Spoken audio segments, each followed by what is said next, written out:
waxaa deegaanka ceelasha biyaha ee gobolka Shabeellaha Hoose lagu qabtay munaasabad aad loo soo qabanqaabiyay oo ay ka soo qayb galeen bulshada qaybaheeda kala duwan isla markaana loogu dabaaldegayay 3 sano guuradii ka soo wareegtay markii la aasaasay isbitaalka Samsam Medical Center. Xafladda oo ka dhacday Baar Al Nasri ayaa waxaa goobjoog ka ahaa odayaasha deegaanka, haweenka, culimada iyo marti sharaf halkaasi lagu casuumay. ugu horeyn waxaa halkaasi hadal dheer ka jeediyay gudoomiyaha Samsam Medical Center waxa uu ku dheeraaday ka hadalka taariikhda kooban ee isbitaalka iyo waxa ay bulshada u qabtaan. Xasan Cabdullaahi Cabdulle gudoomiyaha guud ee isbitaalka Samsam Medical Center ayaa waxa uu dadka deegaanka ceelasha biyaha u ballan qaaday in ay soo kordhi doonaan agabyada caafimaad ee haatan ku shaqeeyaan. Assalaamu alaykum wa rahmatullaahi wa barakaatuh. dhammaan marti sharafka kasoo qaybgalayaasha, mas'uuliyiinta, dhaqaatiirta, ardayda, macallimiinta iyo dhammaan inta maanta barnaamijkan nagala soo qayb gashay aad iyo aad u mahadsan yihiin marka koowaad. runtii haddaan ku bilaabo barnaamijkan maanta aan ugu talagalnay inaan ku xusno sanad guuradii 3aad ee ka soo wareegatay markii la aasaasay Zamzam Medical Center qaybteeda ceelasha biyaha markii la aasaasay 2012 oo maanta aan u dabaaldegayno. runtii haddaan ka warbixino maanta kuma soo koobi karno inaan dhahno barnaamijkan oo kale ah aan inaan ugu talagalno inaan ku soo koobno runtii kuma soo koobi karno. barnaamijkan runtii ma aan filaynin inuu sida tan u dhici doono. awalan haddaan ku hormarno Zamzam Medical Center waxaan aasaasnay 20 February qaybta ceelasha biyaha 20 February 2012 ama 2012 waxaan ku bilaabnay farmasi aad iyo aad u tayeer daawo yar saaran tahay dhaqaatiir lahayn wax dhakhtar oo joogo ay joogaan dad shaqaale ah oo yaqaano kaliya haw sida loo iibiyo daawada. xilligaas wixii ka dambeeyay waxaad ogtihiin in magaalada dib looga laabtay oo ceelasha biyaha ah lana aaday magaalada Muqdisho isbitaaladii dhaqaatiirtii muxuu ahaa iskuuladii dhammaan inay ka guureen ceelasha biyaha. waxaa dhacday markaan aragnay baahidaas bannaan oo dadka ceelasha biyaha ay u qabaan inay u qabaan baahi daawo, baahi dhakhtar, baahi maaragtay dhinac kasta leh. waxaan go'aansanay inaan samayno isbitaal la magac baxay Zamzam Hospital. isbitaalkaas waxaan ku aasaasnay markii koowaad inaan keenno hal dhakhtar oo ah dhakhtarka carruurta, kadibna aan aragnay inay jirto baahi dhakhtar haween in loo baahan yahay, kadib loo baahan yahay in shaybaarkii la hormariyo. maanta shaybaarkeena alxamdulillaah wuu hormarsan yahay. waxaan haysanaa CBC, biochemistry. waxaan rabnaa markii barnaamijkan laga baxanay inaan soo kordhino barnaamij la yiraaho ama qalab cusub oo la yiraaho Alesa kaasoo isbuuca soo socda insha Allah taala dhaqan gali doono. Alesaas waxa waaye waa dhacaanada maaragtay in sheeg qofka bini'aadamka laga qaado ama dadka ogxantooda ama dadka xoog dareemayo kansariska noocyo kamid ah dareemayo ama burooyin dareemayo aan ugu talagalnay insha Allah taala inaan baahi dambe oo xamar loo aado inaan yaraato. maanta Zamzam Medical Center markaan fiirino runtii waxay leedahay baahida ugu weyn oo aan jeedno oo markaas banaaneed aan arkayno waxay ahayd umuliso. waxaan keenay 24 saac ilbiriqsi aan maqnayn xilli kasta la helaayo habeen subax galab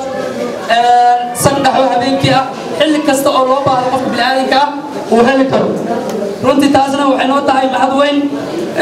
waxaan u mahad celinayaa shaqaalihii Zamzam ee u soo dhabar adeega shaqadan adag. runtii maanta Zamzam Medical Center waxay haysataa ilaa 7 dhakhtar oo dhaqaatiirta noocyada kala duwan ah kuwaasoo ugu talagalnay dadkan ceelasha biyaha iyo dadka la halmaalo inaan ku caawino. waxaan samaynay barnaamijyo gaar ah oo aan ku caawinayno dadka masaakiinta ah, kaamleydii iyo barnaamijyo lacag la'aan oo aan samaynay intii aan shaqada wadnay. Zamzam Medical Center maanta waxay leedahay iskuul lagama fikiraayo umuliso ma la heli karaa mase lama heli karo. waxaan kugu bishaaraynaynaa dadka ceelasha biyaha degan coming soon ama sida ugu dhaqsiyaha badan waxaa mar dhow soo qalajibin doono dufcadii ugu horeysay ee arday ah ee baratay umulisanimo. waxay ka kooban yihiin 25 arday. waxyaabaha aan ku faani karno oo maanta inaan gaarnay oo awoodda Ilaahay u nasiiyay aan ku faani karnay ka mid tahay. waxay kaloo aan hirgelinay iskuul iskuulkaasoo lagu barto qaybaha kala duwan ilaa 4 qaybood qaybtii farmashiga lagu baranayo shaybaarkii lagu baranayo nursingkii lagu baranayo umulisada hadda aan ka sheekeynaynay lagu baranayo waxaan dhaqan gelinay oo aan sameynay barnaamij caafimaad oo aan ugu talagalnay dadka ceelasha biyaha inay ka faa'iideystaan barnaamijkaasoo ahaa inaan keennay computer ultrasound ah kaasoo si free ah aan dad ku saarayno muddo 7 bilood ah waxaan dhaqan gelinay oo ceelasha biyaha dartaan aan ka haynaa computerka ECG-ga oo la saarayo wadnaha qof kasta oo dareemayo inuu wadna xanuun qabo magaalada awal fayl iyo dhib badan kala kulmi jiray maanta qofkaas maaragtay wuxuu haystaa jaaniskii ahaa inuu heli karo computer ECG ah waxaan ku faani karnaa maanta aan haysanaa ilaahay fadligiisa raajo casri ah oo nooca ah X 100 loo qaybshay 50 oo xataa magaalada Muqdisho ay yartahay sida lagu helo taasoo xataa qofka looga baari karo rheumatism-yada noocyo kamid ah kaliya aan ku koobnay in lafaha bas lagu ogaado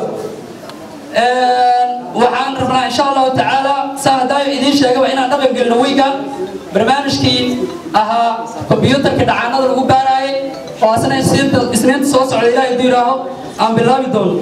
waxaan dhaqan gelinay oo aan helnay muddo sifriyana ku daaweynayna dhaqaatiir indhaha ah kuwaasoo ilaa 28 qof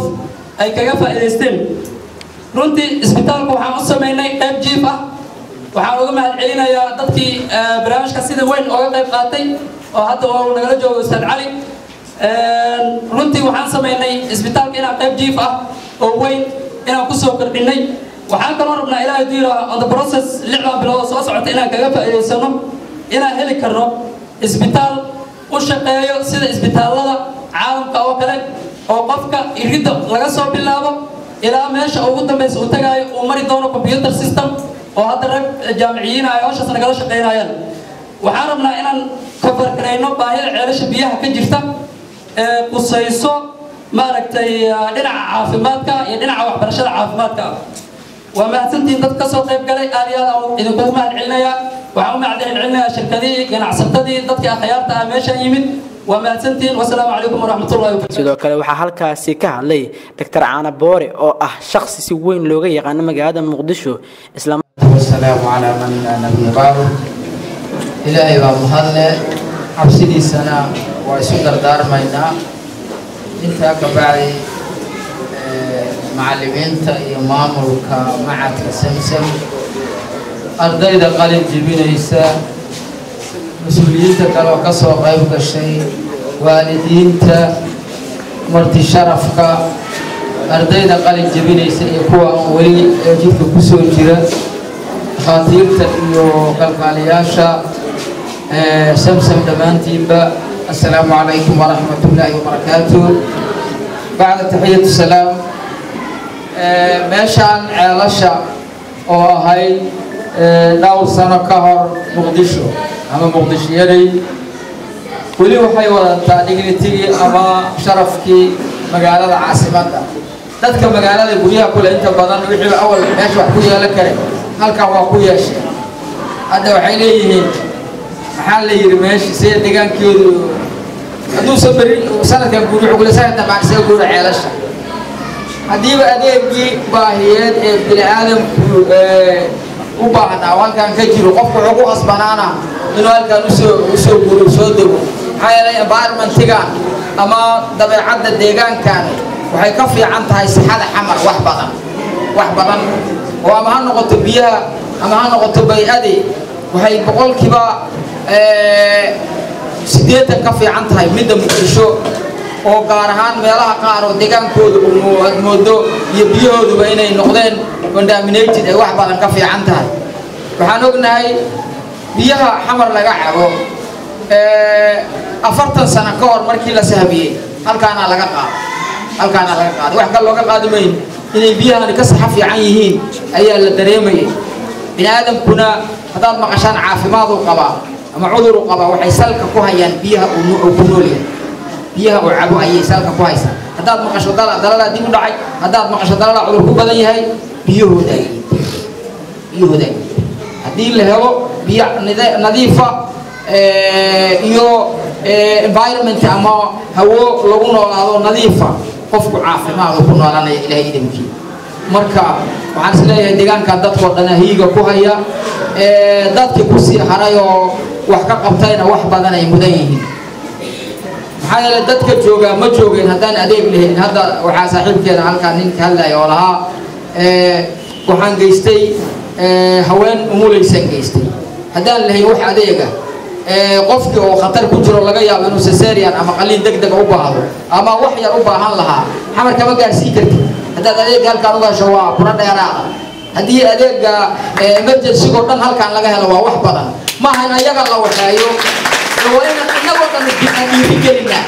soomaalida waxaa ka maqan waxa la yidhaha deegaamaysiyaa jira deegaankaaga waa inaad dhiirigelisaa in laga hela iskoolkii in laga hela isbitaalkii in laga hela biyihii in laga hela facility-ga ad u baahnayd oo dhan haddaan intaan laga helin adiga laftigaaga weli ma degan safar aad qabtaa gurigaaga oo adoo magaalada jooga leeda gurigina wallaahi waxaas lagama hayo wixii kalena lama hayo laakiin haddii adeegii oo qofku dariskiisa ka helayo waa dhamaystiran yahay waa meel adeegeedu dhamaystiran yahay marka innagoo dhan waa inaan u istaagnaa inaan dhiirigelina waxa noocaana oo masalan adeegaad halkaan ka heli kartada magaalada waa damaa waa inaad halkaan ka qaadato haddayba isku mid yihiin labadii adeeg marka qolada waxay tahay u dhabar adeegtana waxaan leenahay insha allahu tacaala ilaahay idinka ajir siiyo idinkuna sabro haddaad shilin raadinayseen hadda ma ahaateen sidaane ku sabra shilinkana waa gaari doontaa haddii lahayd haddii danta loo dulqaato marka dambana danta kalea lagu gaaraa iyadaabaa imaanaysa haddii alla idmo degaankana waxaan leeyahay waa in laga faa'iidaysto waa yaab haddii aad waxaad gurigaa ka heli lahayd aad meel kale u doonto transportation iyo dignity-gaaga oo lagu liidaa ka dhacay adoo inta lagu soo dhaweeyo soo fadhiisa lagu dhihi lahaa qof aadan aqoon haddaad u tagto oo shaarar bira kuu gashado lacagtina waa kaa qaadanaya adiguna waa daalaysaa arrinkaas asaga ahi waa wax u baahan inaad looga fikiro intaa ka bacdi soo dhaweynta iyo mahadcelinta intii naga horeysan la qabaa annagu ka salaam ahaan isbitaal ha noqoto jaamacadda dadka ay siiyeen hadda ka qalin jabinaya hadday sii dhamaystiranayaan digriyada ka dhiman waan soo dhawaynaynaa weliba waxaan ku daraynaa hortiina ka sheegaynaa dadka aan iska bixi karin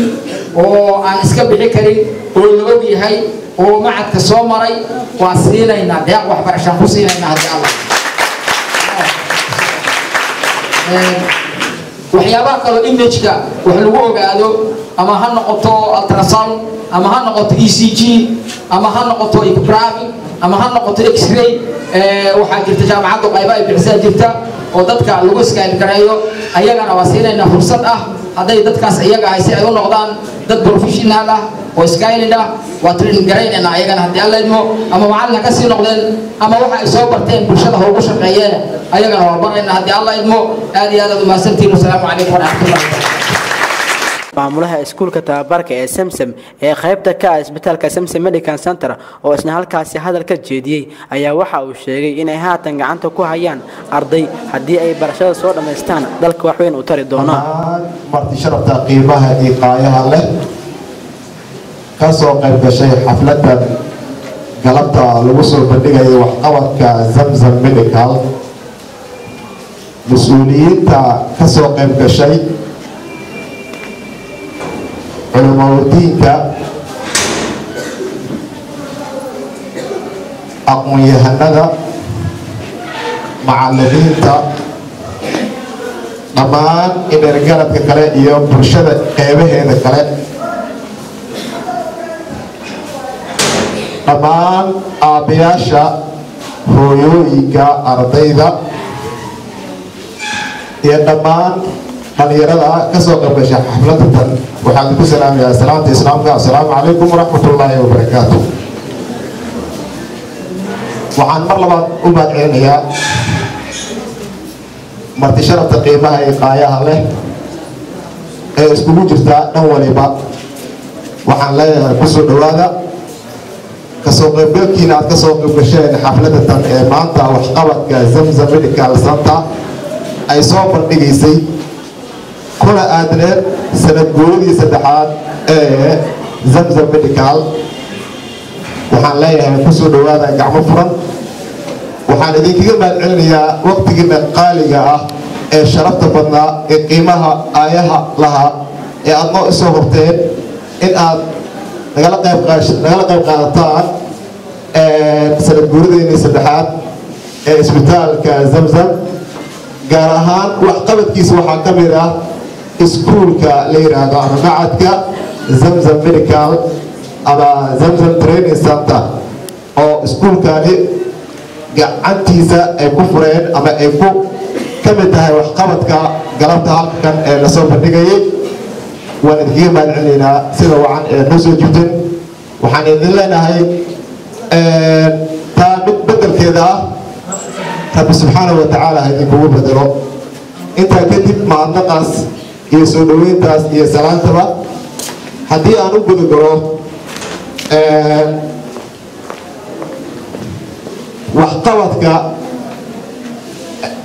waxqabadka ay soo bandhigtay isbitaalka weyn ee deegaankan aan maanta joogno ku yeelo waxqabadka uu qabto waxaa ka mid ah waxa uu suurtageliyey in uu furo macad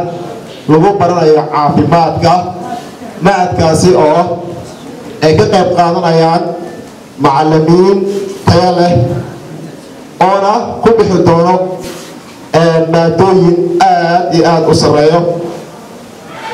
macadkan waxaa la aas-aasay ama la furay sanadkii tegay 2014 bishii 11 ee November ayuu cagaha ama saaxadda waxbarashada ah la soo jaanqaaday waxaana suurtageliyey furitaankaasi oo aan ugu mahadcelinaynaa dadaal dheer iyo waqti fara badan la geliyey isbitaalka zamzam khaasatan waxaan ugu mahadcelinaynaa haddaynu nahay macallimiintii ama maamulkii ustaad xasan cabdullaahi oo ah gudoomiyaha santamirka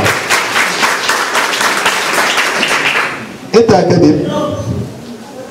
uma soo istaageen inaan hadal badan ka sheego laakiin maadaama aan ahay macadka tababarka caafimaadka ee zamzam jaanisna ay tahay galabta intaana oo bulsho ah oo bulshooyinta soomaaliyeed qeybaheeda kala gedisan oo ay ku jiraan madaxdii ay ku jiraan aqoon-yahanadeennii ay ku jiraan waalidiinteennii dhammaan intaa waxaan ugu mahadcelinayaa fursaddan qaaliga ah inaan ugu faa'iidaysan doono fursadda iyada ah oo aan galabta ka faa'iidaysanayo waxaa ka mid ah iskuulkan ama macadkan la yidhaahdo zamzam medical center maadooyinka ama waxqabadka uu qabtay muddada yar waxaa ka mid ah inaan soo saarnay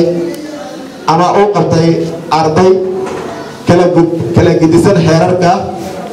waxbarasho ee xagga caafimaadka ah waxqabadka macadka waxaa dhigato ilaa iyo 4 qaybood oo kala dhigata maadooyinkan uu iskuulka bixinayo waqtigii la aasaasay aan soo sheegay ee gaabneeda muddadeedaa waxaa ka mid ah maadooyinka uu bixinayo dugsiga nursing midwifery iyo lab iyo farmashi ayuu iskuulka lagu furay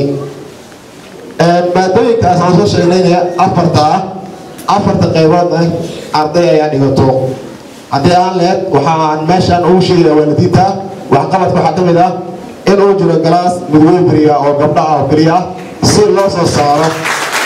bulshada soomaaliyeed loogu soo saaro gabdho wax qabanayo oo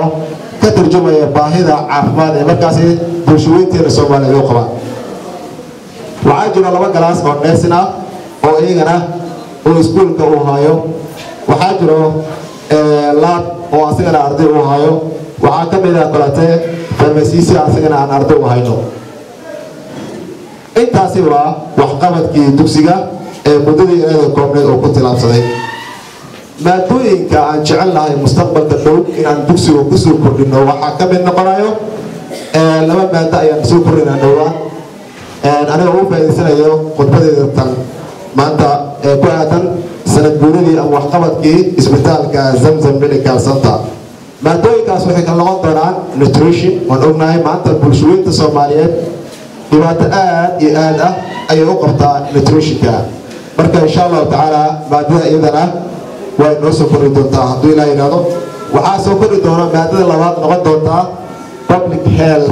oo iyadana bulshada ee baahi badan u qabto aan ogsoonahay maanta arday fara badan xagga jaamacaadka ay maaragtay baahi badan ugu qabaan marka macadkan waa uu soo dhaweynaya hadduu ilaahay yiraahdo labadaas maadana waxay noqon doonaan labada maado aan dhawaan insha Allah taala hadduu ilaahay yiraahdo ee aan dugsiga ku soo dari doono saan hore u sheeganay afarta maado kale ee nursingka iyo midwiferyga iyo laabka iyo farmashiyaana iskuulku waa uu leeyahay arday ayaa dhigato dabcan Soomaalida waxay ku imaadaa macnaha wax muuqdo waxa indhahaaga ayaa macallin ku ah indhahaaga ayaa macallin ku ah dabcan ardaydii waa kuwa way joogaan galabta way taagan yihiin waxaan jeclaan lahaa ardayda sida gabdhaha inay hal mar istaagaan ayaan jeclaan lahaa si loo daawado bulshada ay u aragto gabdhahaas aad arkaysaan kullu bisan dareyska ama ayaan u jeednaa waa gabdhihii midwiferyga iskugu jira nursingkii midwiferygii iyo laabka ay iskugu jiraan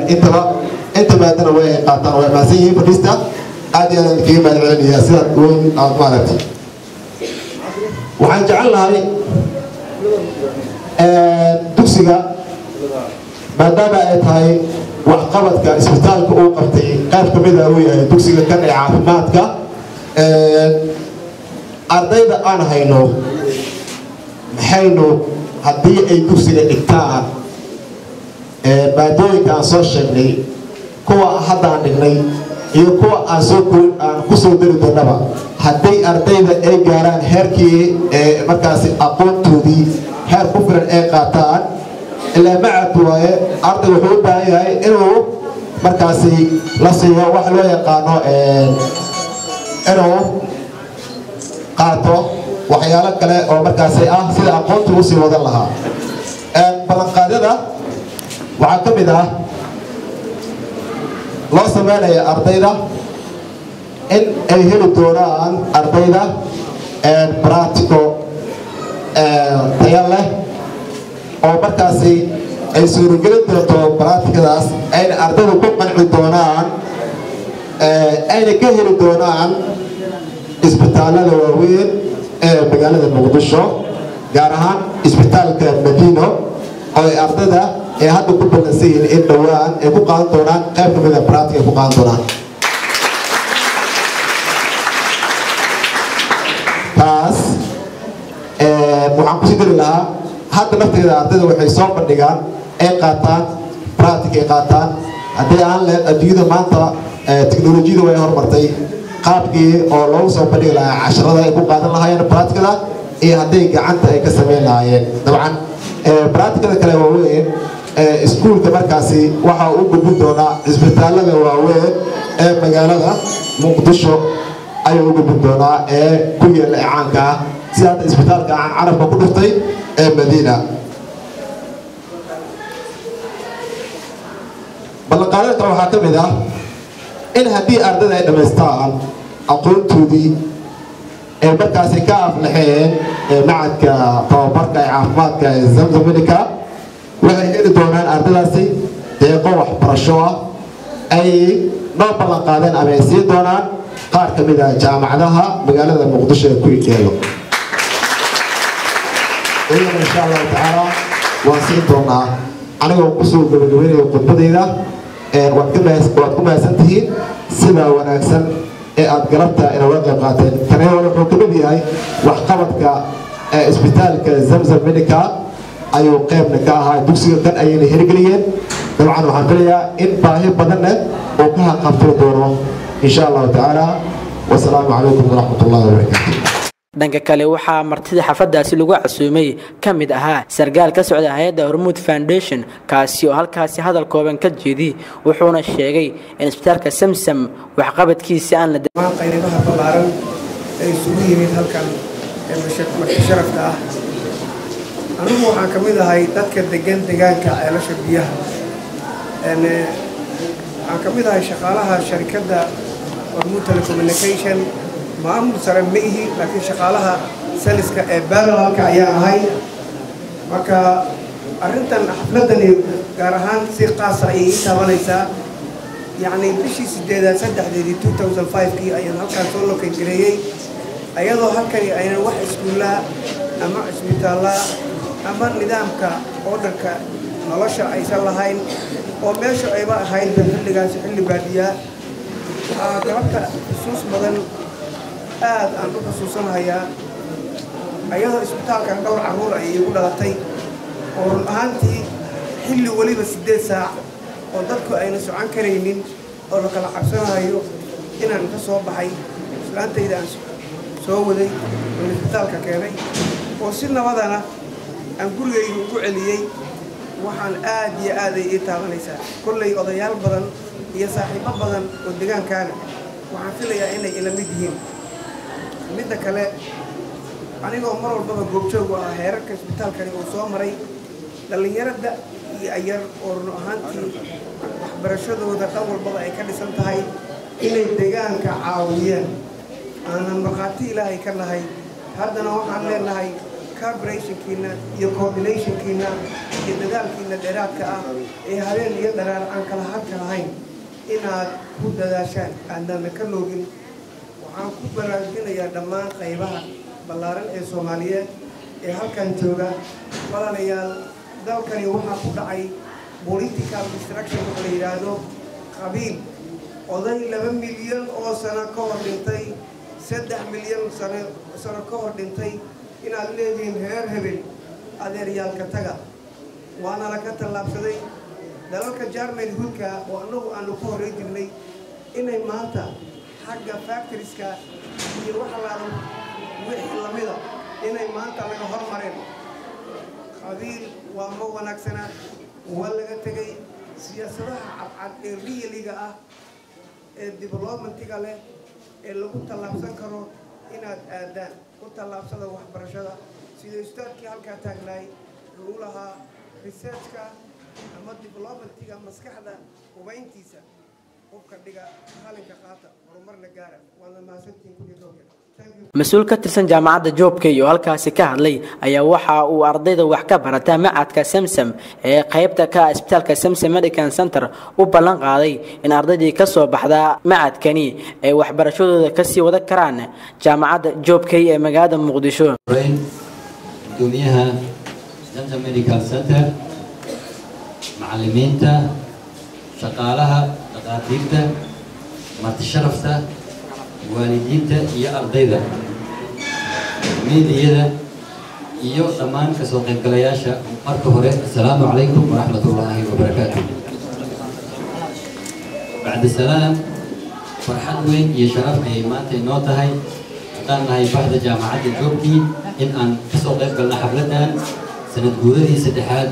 ee Zamzam Medical Center run ahaantii aad iyo aad baan ugu faraxsanahay waxaana jiro xiriir saaxiib ee ka dhaxeeya Zamzam Medical Center iyo jaamacadda Joobkii xiriirkaas oo ah xiriir wada shaqeyneed aad iyo aad baan ugu faraxsanahay arrintaas run ahaantii markii ugu horreysay ee Zamzam laga aasaasayay ceelasha waxaan ahayn dad yar oo lagu casuumay xafladii ugu horreysay ee Zamzam ee markii la furay ceelasha ayaan qayb ka ahaa wallaahi alxamdu maanta waxay joogtaa Zamzam heerkan aan wada arkayno ee ah in caafimaadkii iyo serviceski caafimaadka markii lagu guuleystay kadib in ay u ambaqaaday in dadka wax la baro si ay uga hortagaan cudurrada runtii dadka in la daaweeyo kaliya ma aha muhiimada laakiin dadkana waxa meesha ku jiro in la baro sidii ay uga hortagi lahaayeen cudurrada dilaaga ah ama khatarta ku ah bi'ada iyo deegaanka iyo dadka waxaan aad ugu mahadcelinayaa maamulka dhalinyarada ah ee sida aadka u shaqeeyay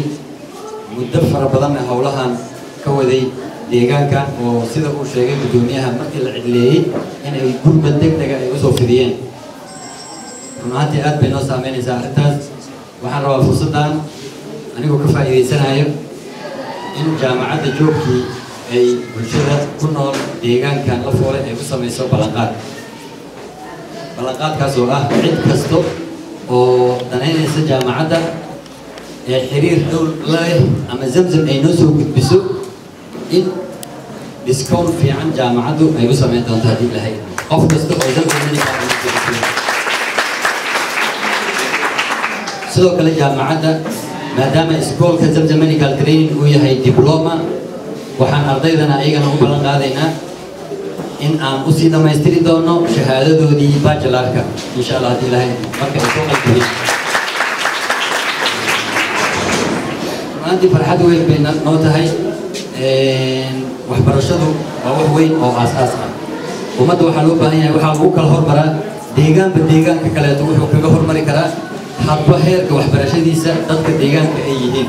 dadku deegaanka hadday yihiin dad waxbartay dad aqoon leh dad mataqaanaa dhankaas ku wanaagsan deegaanku wuxuu noqonayaa deegaan ka wanaagsan deegaanada kale ee aan waxba laga baranin marka run ahaantii waxaan idin leeyahay idinkulana dardaarmaya dhammaan waalidiinta macaamiisha marti sharafta iyo ardaydaba in aad loo xoojiyo dhanka waxbarashada ayaa lagu kala hormaray waddanba waddanka kale aad arkaysaan ka dhaqaalo badan ka waxaa lagu kala gaaray dhaqaalahaas iyo hawshaas waxay ku timid hadba cilmiga dhanka loo tillaabsaday runaantii waxaan rabaa inaan hal arrin xasuusiyo dadka isla adduunyada waxaa la soo saaraa hadba baxsiyo badan ayaa la soo saaraa cilmiga mar walbaba qoraallo badanaa la sameeyaa buugaaga la daabacaa marka halkeen kaga jirnaa kaalin intee la eg ayaan Soomaali ahaan kaga jirnaa halkeen kaga jirnaa muslim ahaan dalalka islaamka markii la fiiriyo halkeen ka taaganahay in aan wax soo saarno wax ma akhrinaa akhriskeena intuu dhan yahay marka waxaan rabnaa arrintaas walaalayaal aan wada xoojino aan wax wada akhrino qof walbaba ha ku dadaalo inuu cilmi baaris sameeyo wax badan oo bulshada taro waxyaabaha ugu sahlan ee aan samayn karno waxaa kamid ah markii ay timaado masaajidada markii salaadaha la galayo oo kale sida loo istaagayo waxaad arkaysaa masaajidada qaar in la leeyahay fariiriyaasha hala simo masaajidada qaarna in la leeyahay cirbaha hala simo marka maxaa noo diiday inaan baxthi samayno oo aan qoraallo badan ka samayno dadku halkay ka simaan bulshada loo sharaxo la fahansiiyo arrintaas arrin aad muhiim u ah waaye arrintaasna yaa samayn karo waxa samayn karo dadka waxbartay yaa samayn karo waxaa laga baahan yahay dadka waxbartay in lagu dadaalo wax laga qoro wax la sameeyo waa meesha mataqaanaa ugu sahlan oo aan wax ka qaban karno iyo cilmiga kale inaan horumarino maxaa keena shuruudiyo soo noqoto maxaa keena waxaas oo dhan marka wallaahi alxamdulilah aad iyo aad u mahadsantihiin deegaanka ceelasha biyaha waxaa lagu yaqaanaa horumarka iyo tacliinta meelo badan oo aan tegey arday badan oo jaamacadaha iyo meelo badan aan ku arkay ardayda deegaanka waxay ahaayeen ardayda hormuudka ka ah meelihii aan ku soo arkay oo dhan marka aad ardadan ugu mahad celinayaan waxaan kula dardaarmayaa ardayda in waxbarashada lagu dadaalo insha allahu diplomka haddaad ka qaadataan Zamzam bachelorkiinana waa idiin diyaar insha allah haddii ilaahay marka ma raba inaan khudbadeeda kusii dheeraado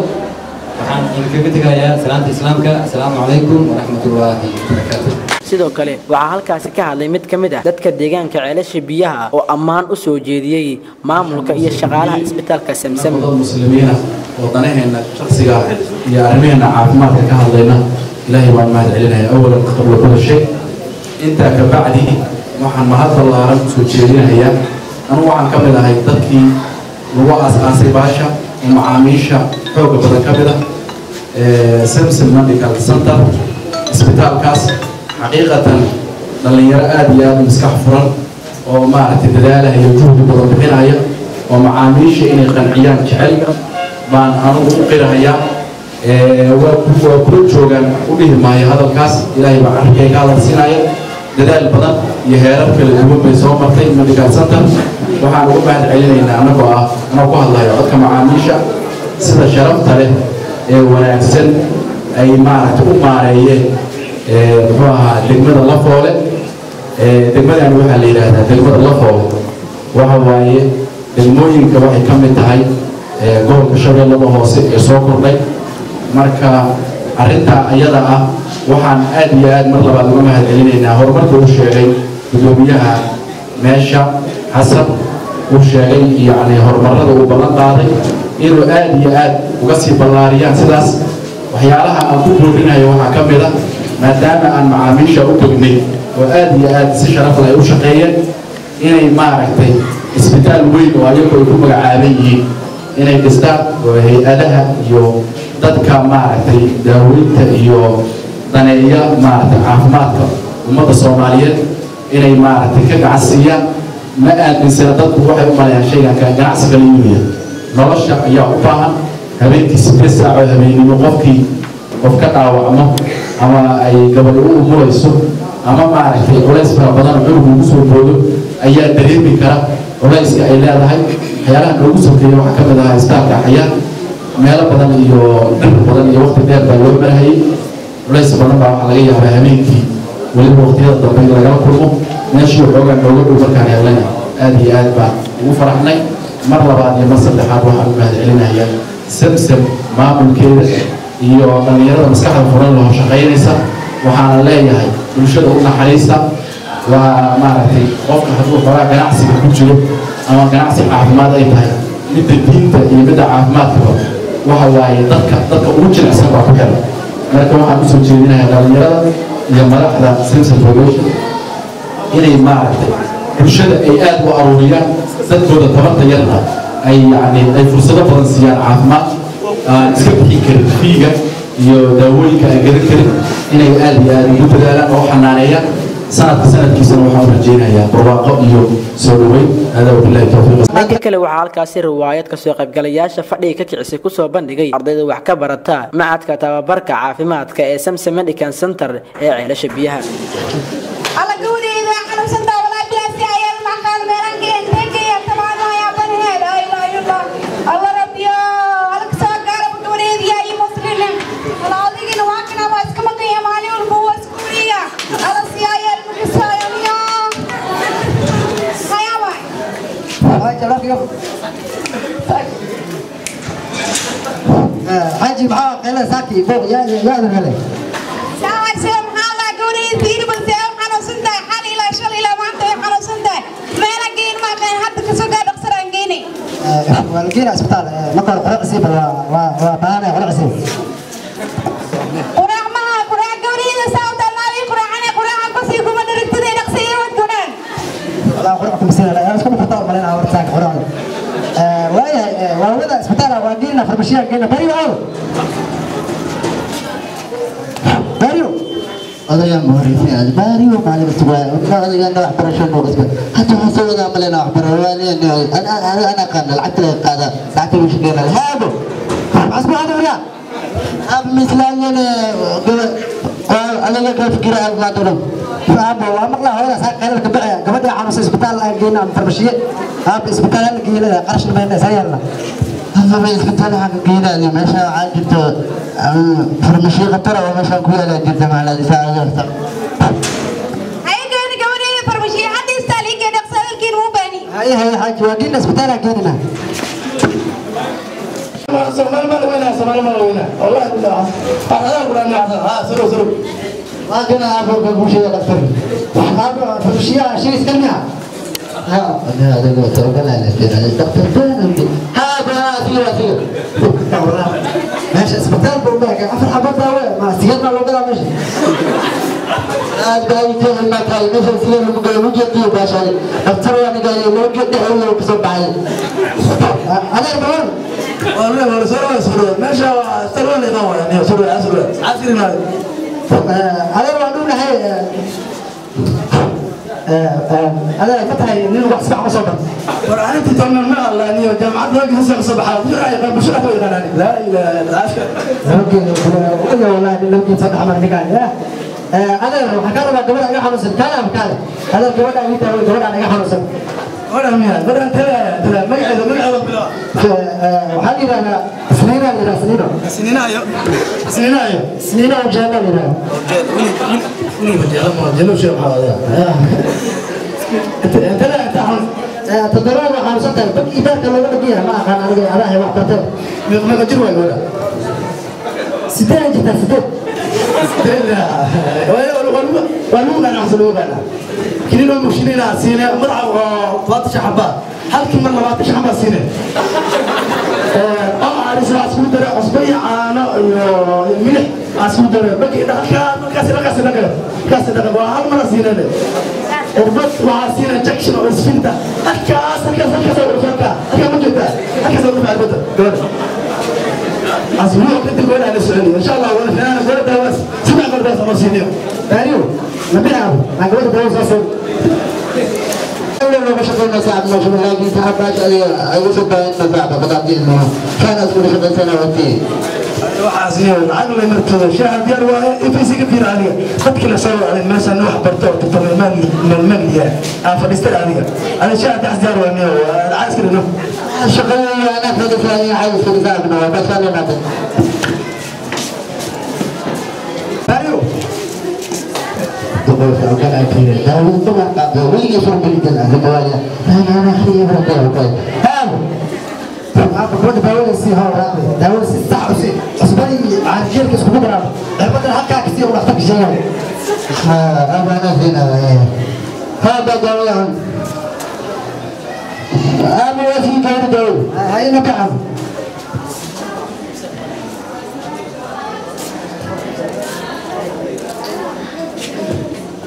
الله كسيد الداود سنايسي لا إله إلا الله الله ودي مروا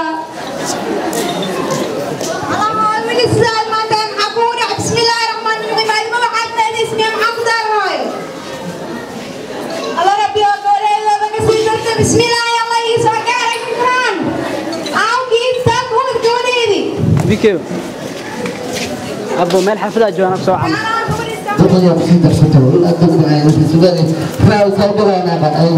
كل شيء لو يكون غير هاي محل عديد اسبتاري على فرمشي قتل عند كل لاقين ما داول ده صبره فرمشي مع الله يسترجي سو كورين يعني وانت جاي خمس ساعات كنا عيونا هرجع يقول ابي سلاماي شكرا هاي ايش بالقولي السياره بس انا اسيد رشتي هاي قاعده داول لا صقر وجستنا كوريغات باشم وما حيفرت عن سنه اسبتالك زمزم ملقين المياه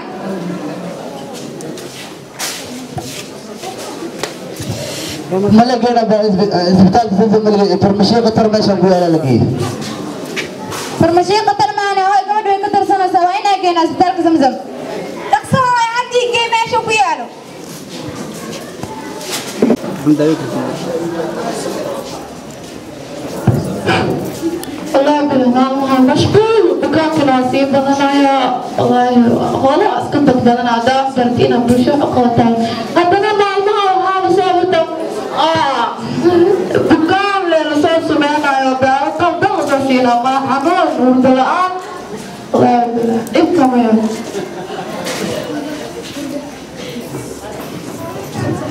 ليش جسد والله صادق لي أسوأ دوينا بكان جرنا وقبنا أنا قدام ما بدأنا داول إذا أبدينا يلقوا هو لكن هذه ستة على واحد صابرتي إسبتال كسمسم فمشيها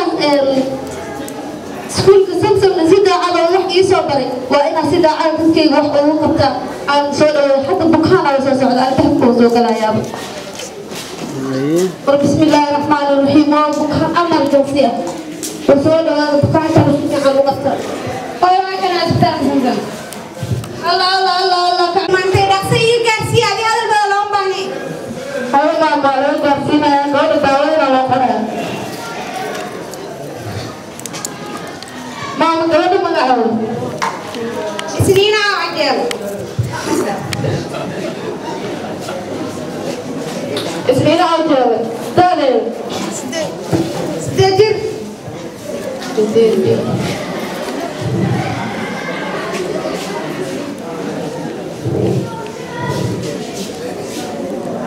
دولة داوين كان ناسينا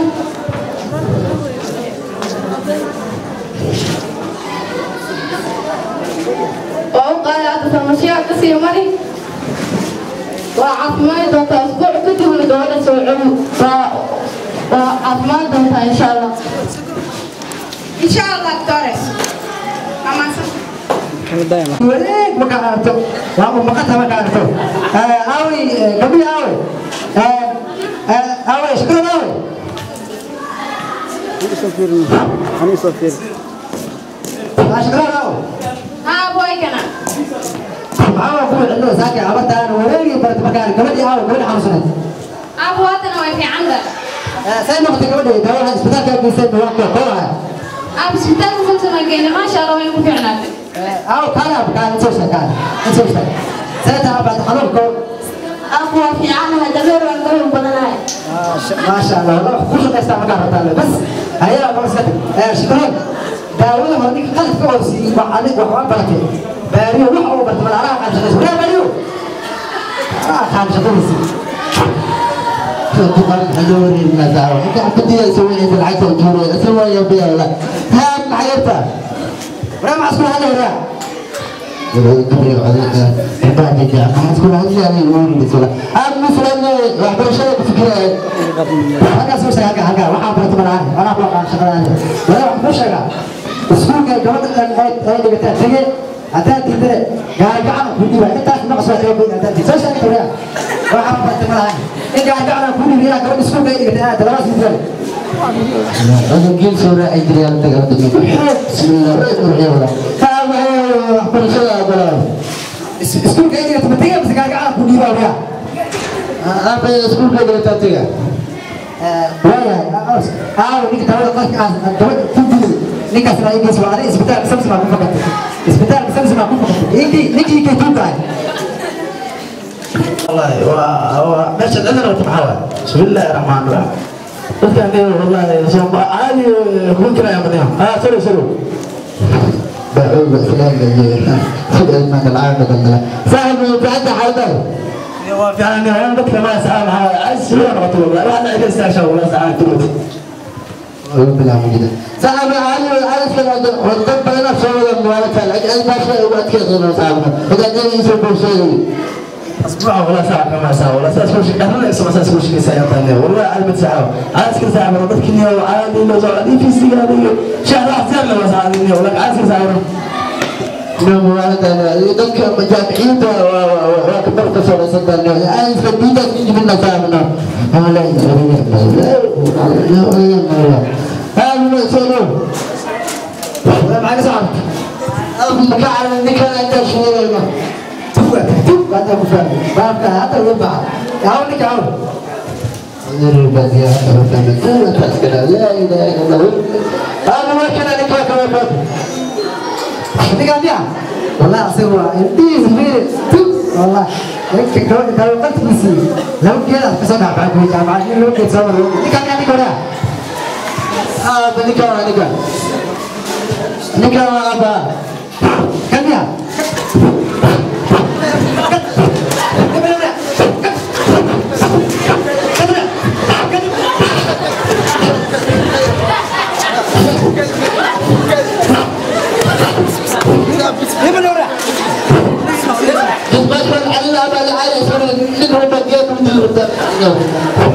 لا هذا ما كان يا لا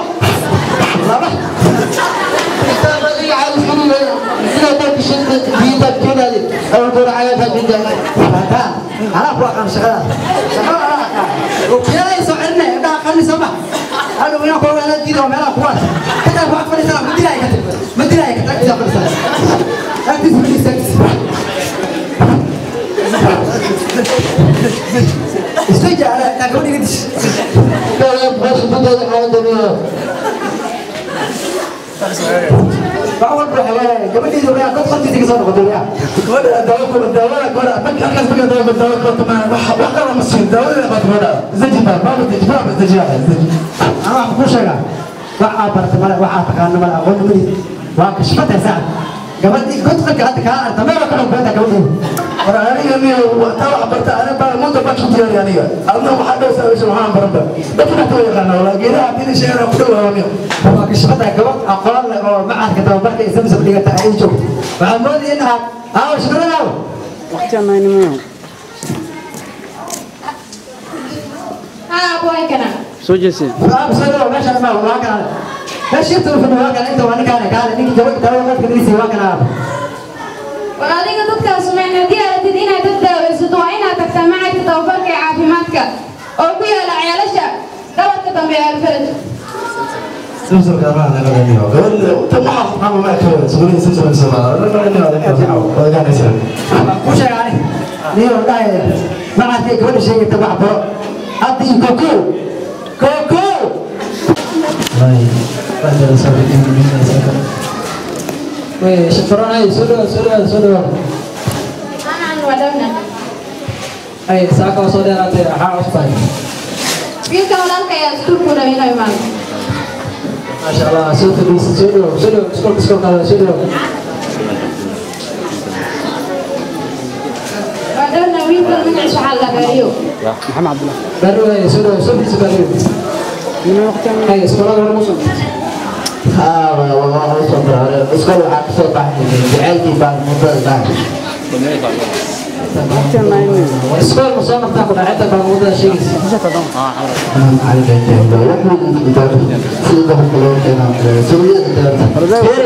على جعلتي بعد مدة لا اسكول صوت عليهم أنا أسكول أرضية البيئة تسمع هذا كان مسؤول بعد تطبيق عقمات كم ما على سبيل الشهر ما يبغى دعوة على داري وأوجد هذا مصورت وحول في الدنيا هذا عن أصوات الجيلان وحان ثم ملأ الجحيم الفوز في جامعة صحيح وحول بأيوة كسائب والداري وحاسو حمر سماعة تستيا كاقالا أقرأ رغم إثباتنا إنجليش كايا صومالي قبريا أنا رحت سألنا أجوها بين ولا بلا كده والماء ممنوع إكس بقى جاء هذا فين يسوى كل واحد وراضي أما شو اسمه حبوبنا كنا معنا أي سكين سكان هذا قاعد تستنى لو بلابا شد مقع وسكان داري وغيره أروح وجلد هنا ولا شو سمع ولا بطل ولا كذا اوكي سولو دروس ترى سعودة هذه ولا شيء أنا قيمة الإسلام يا لقي سوبنا وسولو معك كتابك عثمان في زمزم بس شيء بها حبيت سنتين بسوي حديث ديال وسوي كثير ولا لا إذا مثلا سوي هلا يوم على هذا سولو رسالة دانيوس كبيرة كلمة دانيوس ما ترسل دانيوس ما كان أسكت كتابك معك عثمان في زمزم وسولو معلم معلم يا صدق يا صدق يا سمسم كم يا هذا ولا دوك ثلاثة ساعات معلم halkan waa macadka tababarka kusoo dhawaa magacaada isdhaxishan waxaa la meelmaa geedo xajo meelmaa dictor baan ku maqli jiray maadigna saas besto ee bada la sheegi jiray dictor hadda waa aduna laakiin dictor ajir ama asho asharahay oo kusoo dhawaa waxbarasho qiimo leh meelmaa iyo waxaas iska daa baabaanimada shahaadada beenta wax ku bogsi jirtay hadda taana insha Allah taala sanad iyo wax yar aad ku gabagabeynaa waxbarashada shahaadada ay ku qaadanay macadka tababarka caafimaadka oo aad baraad kala geeli doonto isbitaalka Zamzam kusoo dhawaad hadda in la baraa saxaabada la baraa amal duruya amal tadiib deemaa diyaar waa ay soo dhaw insha Allah taala shanta gool كبرعان ودي وبايمين واحد زمزم قبعنا دي رجال كما بسكولة لا ترتموا ترتنكي وهاري زمزم هو أصدق أو كنت السنة إثبتال زمزم أي أمام الكسيس كلا زمزم الله ينودى على وجه حاسس كان ربي ومحو مامنا اسكول كان ومامنا نور يا قانت يا قرصار كأوكان قالوا معلمين كل أرضي إذا كاسا معلمين تأكد إذا كدبنين بتران تردل أي أقانت قاتان أفتعلي يومان كذب أقانت أصال أولي أقين تكون العاصمة دي الدول تكون على أولي أقين يموت كذا جيان أقانت حباران اسكول كزمزم واسكول لاري أقين أقانت يسسر مطيبا حتى وين كفليا سكورة سحالة Soomaaliya سكورة كجبنا زمزم ugu dambeyntii maamulka Samsam ayaa waxa uu shahaado sharaf ku doonsiiyay shaqaalaha xaruntaasi kuwa ugu shaqada wanaagsan iyo ardayda wax ka barata macadka Samsam Medical Center ee ceelasha biyaha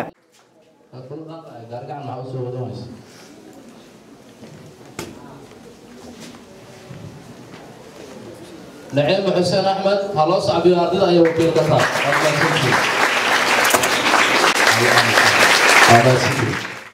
سجل